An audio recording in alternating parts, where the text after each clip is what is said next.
What's up, guys? It's your girl Matt Cox with Maccouture Crafting, your quilty BFF, with another Notions for Notions video. This week we're talking about this wonderful open toe foot. Now, when I first started my journey, I had no idea that different feet existed, that you should change them out depending upon what your project is and what you're working on. This foot here has been a lifesaver. Sometimes you just need the visibility. You just need to be able to see.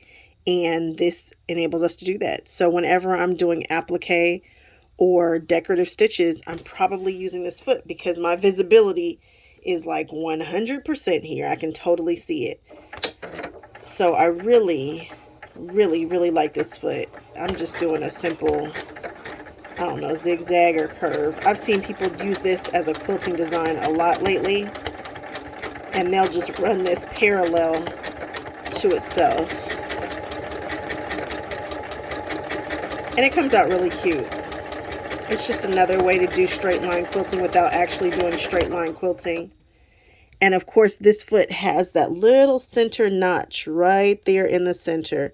So that if you keep that, if you keep your line lined up on that, then you should get an equal distance of sewing all around it. Around that line, which I like. And there you go. Isn't it pretty? It's gorgeous, and we were able to see it happening. And so, yes, open toe foot. If you're doing applique, you really do want this. All right, I will check you guys on the next one. Bye-bye.